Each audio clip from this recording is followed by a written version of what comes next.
Cancer রোগে যে ভাই আক্রান্ত ছিলেন, কিছুদিন আগে আমি একটা পোস্ট করেছিলাম। আপনারা যারা ওই পোস্টটা দেখে আপনারা যারা সাহায্য সহযোগিতা করেছেন, আপনাদের আমানত টাকাগুলা আমি ওনার হাতে পৌঁছে দিলাম। আলহামদুলিল্লাহ।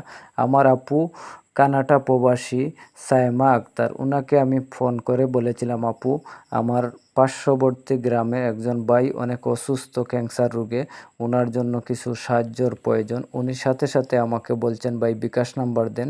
আমি বিকাশ নাম্বার দিয়েছি, উনি সাথে সাথে 5,000 টাকা দিয়েছেন। আলহামদুলিল্লাহ। ওনার জন্য, ওনার সপরিবারের জন্য, ওনার সন্তানের জন্য, ওনার স্বামীর জন্য অনেক অনেক দোয়া ও ভালোবাসা রইল। ওনাদেরকে আল্লাহ তাআলা নেক হায়াত দান করেন এবং এই ভাইটাকেও সুস্থতা দান করেন। সবাই বলি আল্লাহুম্মা আমিন। পাশাপাশি আরেকজন ভাই সিলেট থেকে 500 টাকা দিয়েছেন। ওই ভাইটারও দান সদকা আল্লাহ তাআলা কবুল করেন, আমিন। আপনারা যে যেত দিয়ে সহযোগিতা করেছেন, সবার দান সদকা আল্লাহ তাআলা কবুল করেন।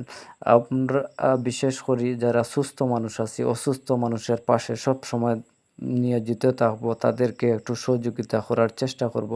এখানে বিকাশ নাম্বার দেওয়া আছে। আরও অনেক টাকার প্রয়োজন, আপনারা যে যত পারেন 100 টাকা, 500 টাকা, 1000 টাকা করে শরিক হওয়ার চেষ্টা করবেন এবং এই ভিডিওটা বেশি বেশি করে শেয়ার করে অন্য ভাই বোনদেরকে দেখার সুযোগ করে দিবেন, তাদেরকে উৎসাহিত করবেন, যাতে করে আমাদের সমাজে যারা অসুস্থ, অসহায়, দারিদ্র মানুষ আছেন তাদের পাশে সবাই দাঁড়াতে পারে, তাদেরকে একটু সহযোগিতা করতে পারে।